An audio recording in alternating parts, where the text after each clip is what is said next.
अस्सलाम वालेकुम। आज हम डिस्कस करेंगे कि थीसिस के अंदर जो बच्चे रिसर्च करते हैं, बीएस लेवल पे हो, एमएससी लेवल पे हो, एमफिल लेवल पे हो, पीएचडी लेवल पे हो, उनको ना प्रॉब्लम स्टेटमेंट जो है वो लिखनी होती है ना।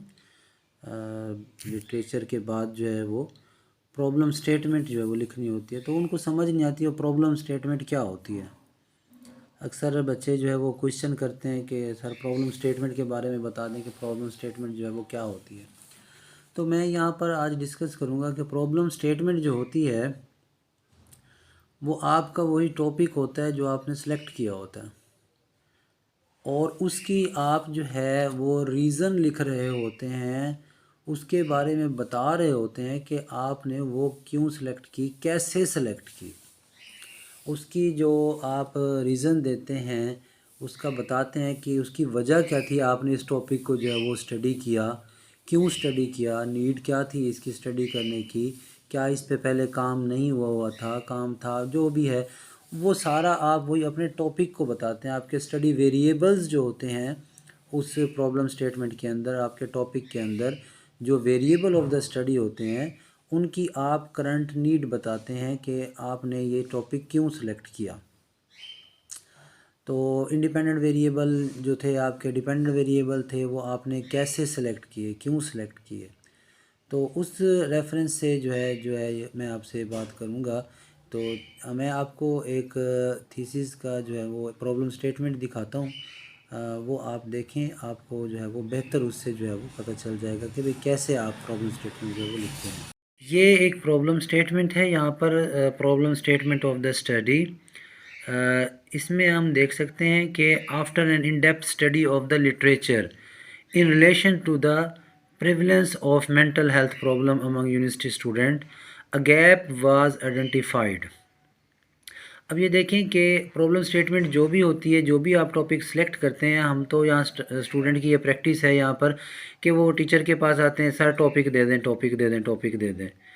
अच्छा जी, टॉपिक मिल गया सर, ये टॉपिक सही नहीं है। ये एक्चुअल वे जो है, how you can select your problem statement, this depend upon the in depth study of the literature in relation to the जो भी आपका वेरिएबल होता है। यहाँ पर prevalence of mental health problem दिया हुआ है, आपका अगर ईटिंग डिसऑर्डर है वो हो सकता है, आपका ओसीडी डिसऑर्डर है वो हो सकता है, या आपका कोई सोशल इशू है, सोशल फिनोमेना है, करंट कोई फिनोमेना है, करंट डिज़ास्टर है, अर्थक्वेक है, फ्लड है। जो भी आपका टॉपिक होता है आप उसको लिटरेचर से स्टडी करते हैं और गैप आइडेंटिफाई करते हैं कि क्या इस पे काम हुआ हुआ है या इस पे काम जो है वो नहीं हुआ हुआ। फिर आप लिखते हैं from the study of literature it was pointed out that there are rare resources for the student to get psychological help and to mitigate the mental distress in higher education institutions. तो यहाँ पर इस problem statement, क्योंकि ये mental health problems को identify कर रही है, प्रॉब्लम स्टेटमेंट जो थीसिस है, जो टॉपिक है, तो उन्होंने बता दिया कि स्टूडेंट्स के पास जो है वो बहुत रेयर रिसोर्सेज हैं, अवेयरनेस नहीं है मेंटल हेल्थ प्रॉब्लम्स के बारे में। तो उसके बारे में उन्होंने लिटरेचर में भी देखा कि स्टूडेंट्स के रेफरेंस से, सोसाइटी के रेफरेंस से नहीं, स्टूडेंट्स पर्टिकुलरली जो स्टडी करते हैं यूनिवर्सिटी के अंदर, उनके डिफरेंट प्रॉब्लम्स होते हैं, डिफरेंट नफसियाती मसाइल होते हैं, स्ट्रेस होती है, एग्ज़ाम स्ट्रेस होती है, हॉस्टल के एडजस्टमेंट प्रॉब्लम होते हैं, तो वो उनको कम करने के लिए जो है वो नहीं है। To fill this huge gap, research gap, the problem statement of this study was phrased। क्योंकि ये गैप था रिसर्च के अंदर, नहीं किए जा रहे थे लिटरेचर में, जो है वो स्टूडेंट के साथ काम नहीं मिल रहा था कि स्टूडेंट के प्रॉब्लम्स को आइडेंटिफाई किया जाए। तो उन्होंने फिर ये जो है ना स्टडी फ्रेज की, तो वो ये टॉपिक है जो प्रॉब्लम स्टेटमेंट है, to identify the mental health problems of university students and its management by using counselling, Islamic counselling. तो ये यानी कि एक प्रॉब्लम स्टेटमेंट लिखने का तरीका है।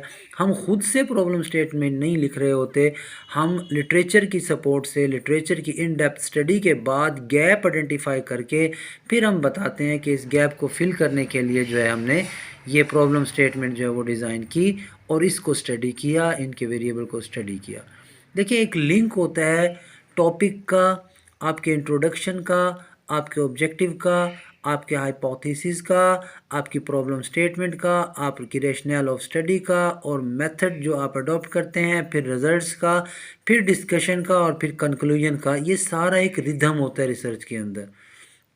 तो इस रिदम को फॉलो करना चाहिए। ये ना हो कि आपकी टॉपिक कुछ और हो और प्रॉब्लम स्टेटमेंट आप कुछ और बता रहे हैं। नहीं, ऐसे नहीं होता, बिल्कुल नहीं होता। ये रिफ्लेक्ट कर रही होती है आपके सारे ऑब्जेक्टिव्स को, आपकी सारी स्टडी को रिफ्लेक्ट कर रही होती है। तो इस तरह प्रॉब्लम स्टेटमेंट जो है वो लिखनी चाहिए।